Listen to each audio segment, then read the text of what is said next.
Hi viewers, welcome to our channel. ప్రస్తుతం మనతో పాటు దాము బాలాజీ గారు సీనియర్ జర్నలిస్ట్ ఉన్నారు. వారితో ఒకసారి మాట్లాడదాం. సో నమస్కారం సార్. నమస్తే. సార్, వల్లభనేని వంశీని 3 రోజుల పాటు కస్టడీకి ఇచ్చారు సార్. అయితే ఈ కస్టడీలో అతని పైన థర్డ్ డిగ్రీ ప్రయోగిస్తున్నారు అంటూ వార్తలు వైరల్ అవుతున్నాయి. అంటే రఘురామకృష్ణరాజు గారి స్టైల్లో ఈయన పైన ప్రయోగించే ఛాన్స్ ఉందని కూడా చెప్తున్నారు. మరి నిజంగా థర్డ్ డిగ్రీ చేసే అవకాశం ఉందా? అండ్ ఇంకోటి ఏంటంటే సార్, ఈయన అక్రమాలని బయట పెట్టడానికి సిట్ ఒకటి ఏర్పాటు చేశారు ఇప్పుడు గవర్నమెంట్. మరి ఈ సిట్ వేయడం వలన ఇంకా ఉచ్చు బిగించే అవకాశం ఏమన్నా ఉందా? ఏం జరుగుతుంది సార్ వల్లభనేని వంశీకి సంబంధించి? Vallabhaneni Vamsi bad time start అయింది. ఆయన అరెస్ట్ అయ్యి జైల్లో నానా ఇబ్బందులు పడుతున్నాడు. బెయిల్ ఇప్పటి వరకు రాలేదు. ముందస్తు బెయిల్ రిజెక్ట్ అయింది ఆయనకు.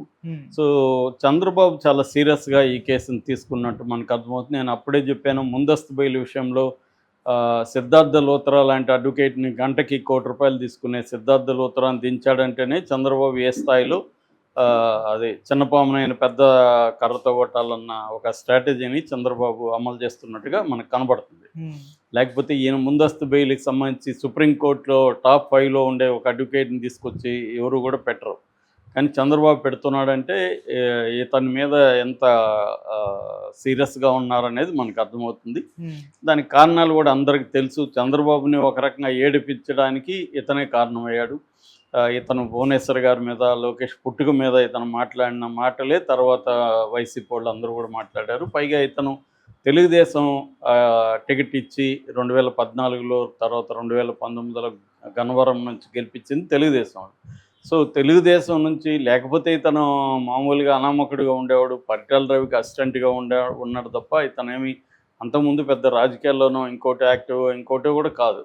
ఏవో 2-3 సినిమాలు ప్రొడ్యూస్ చేశాడు, పరిటాల రవి అసిస్టెంట్గా ఉండి కొన్ని కాంట్రాక్ట్లు అట్లాంటివి చేసేవాడు. బాగా చదువుకున్నాడు. బట్ ఎప్పుడైతే ఇతనికి తెలుగుదేశంలో నుంచి అసంతృప్తితో జగన్ వైపు వెళ్ళాడు, అక్కడి నుంచి దారుణంగా ఇతను మాట్లాడడం అనేది మొత్తం తెలుగుదేశం పార్టీలో కేడర్తో సహా అందరూ కూడా రగిలిపోయే పరిస్థితి అయితే ఉంది.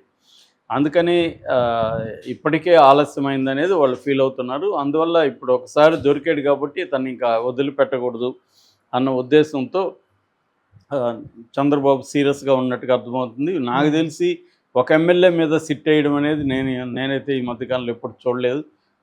ఇతని మీద ఒక సిట్ కూడా వేశారు, స్పెషల్ ఇన్వెస్టిగేటివ్ టీము. అది ఏలూరు డిఐజీ అశోక్ కుమార్ ఆధ్వర్యంలో ఈ సిట్ పనిచేస్తుంది. ప్రతాప్ శివకిషోర్, నరసింహ కిషోర్ లాంటి వాళ్ళు దీంట్లో ఉన్నారు ఆఫీసర్లు. మొత్తం 5 మందితో ఇది. వీళ్ళు ప్రధానంగా ఏంటంటే ఇతని మీద దాదాపు 16 కేసులు ఉన్నాయి. అనేక అక్రమాలు, అన్యాయాలకి ఇతను పాల్పడ్డాడనేది ఇతని అభియోగాలు ఉన్నాయి. వీటన్నిటి మీద ఇతని మీద ఏ ఆరోపణలు వచ్చాయో వాటన్నిటి మీద సిట్ అనేది విచారణ జరుపుతుంది. ముఖ్యంగా అక్రమ మైనింగ్, కృష్ణా జిల్లాలో అక్రమ మైనింగ్ పెద్ద ఎత్తున ఇతని ఆధ్వర్యంలో జరిగిందనేది అభియోగాలు ఉన్నాయి. దాదాపు 195 కోట్ల విలువైన మైనింగ్ అక్రమాలు జరిగాయనేది చెప్తున్నారు. ప్లస్ పర్యావరణానికి కూడా పెద్ద ఎత్తున హాని ఇతని వల్ల జరిగిందనేది కూడా చెప్తున్నారు. సో వీటన్నిటిని దృష్టిలో పెట్టుకొని ఇతని మీద సిట్ వేశారు. ఈ సిట్ వచ్చి 2-3 మంత్స్లో మొత్తం విచారణ జరిపి దీనికి సబ్మిట్ చేస్తుంది. దాన్ని బట్టి మళ్ళీ ఫ్రెష్గా కేసులు పెడతారు. అంటే నాకు తెలిసి ఇతనికి ఒక దాంట్లో బెయిల్ వస్తే ఇంకొక కేసు పెడతానే ఉంటారు. బెయిల్ అయితే ఇప్పుడిప్పుడు రాదు ఇతనికి. మనకు తెలుసు ఇతని మీద పీటీ వారెంట్లు ఇష్యూ అవుతానంటే, పీటీ వారెంట్ అంటే నేను గతంలో చెప్పాను, ప్రిజనర్ ఇన్ ట్రాన్సిషన్ వారెంట్ అంటారు. ఒక కేసులో ఒక జైల్లో ఉన్నప్పుడు ఇంకొక కేసులో వారెంట్ వచ్చినప్పుడు దాన్ని పీటీ వారెంట్ అంటారు. ఆ ప్రిజనర్ని వేరే కేసుల్లోకి వేరే టౌన్ ఉంటే వేరే టౌన్లోకి తీసుకొస్తారు, మళ్ళీ ఆ జైలుకి తీసుకెళ్ళిపోతారు. సో ఒకవేళ ఆ కేసులో బెయిల్ వస్తే ఈ కేసులో మళ్ళీ అరెస్ట్ అయ్యే అవకాశాలు ఉంటాయన్నమాట. సో అందువల్ల ఇతను ఇదే పని గతంలో జగన్ ప్రభుత్వం కూడా ఇలాగే చేసింది. చింతల ప్రభాకర్ వాళ్ళని కూడా ఇలాగే చేసింది.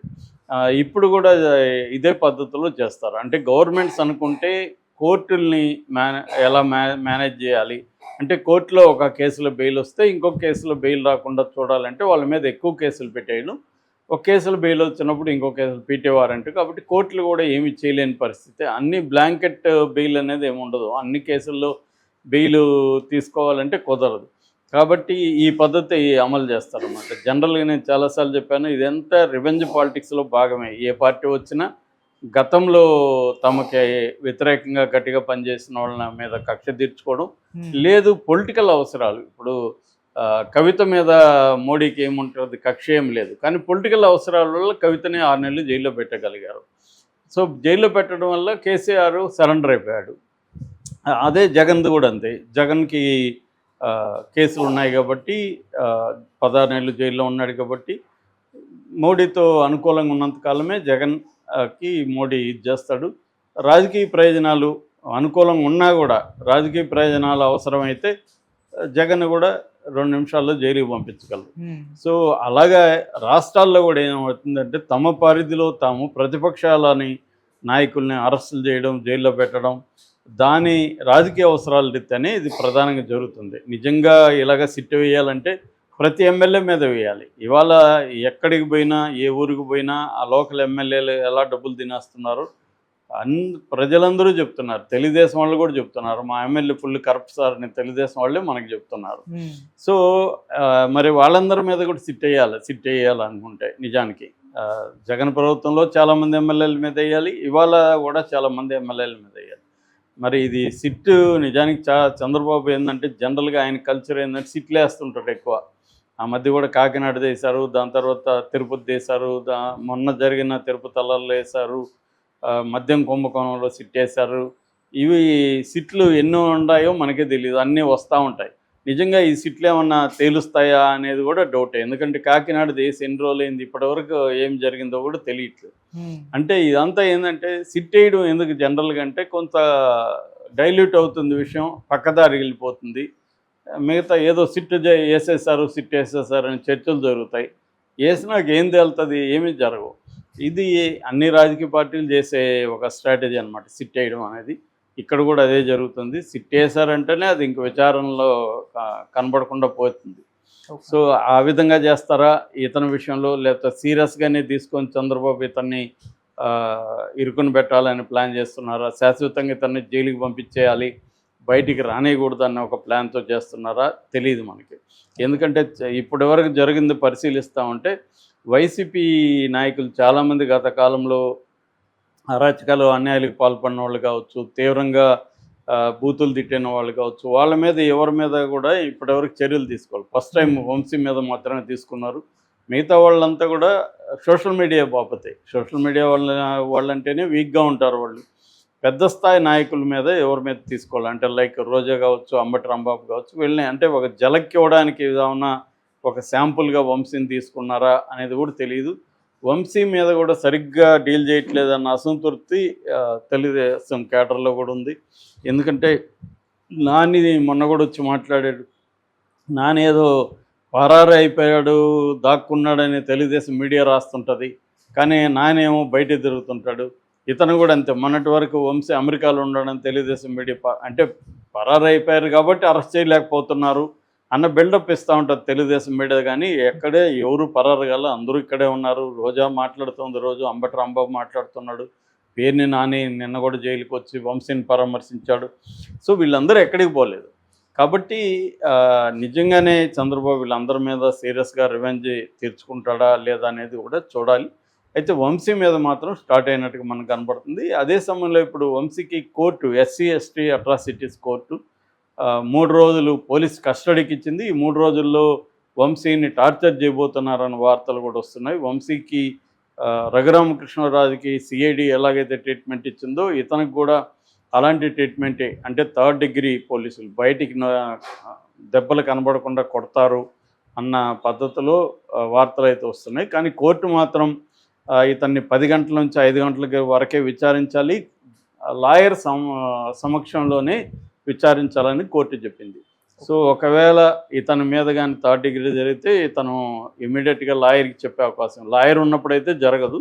కానీ 10 to 5 అయిపోయినాక కూడా అతను వాళ్ళ కస్టడీలోనే ఉంటాడు కదా, ఆ టైంలో కొట్టచ్చు కదా కొట్టాలనుకుంటే అన్న వార్తలు బయటకు వస్తున్నాయి. కానీ అలా కొడితే ఇమీడియట్గా అతను లాయర్కి చెప్పే అవకాశం ఉంది, లాయర్ దాన్ని కోర్టు దృష్టికి తీసుకెళ్లే అవకాశం ఉంది. కాబట్టి కొడతారా లేదా చెప్పలేం.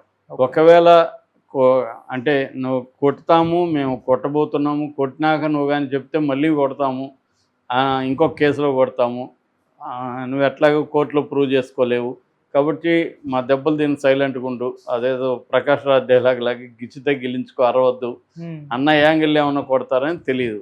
ఎందుకంటే ఇప్పుడు రఘురామకృష్ణరాజు కూడా బయటకు వెళ్ళి కోర్టులో చెప్తాడని తెలిసే కొట్టారు కదా.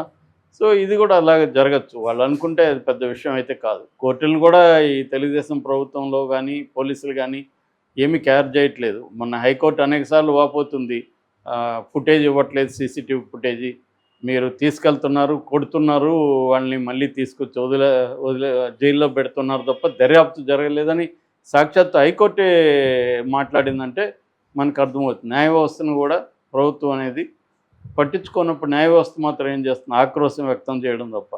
Thank you so much.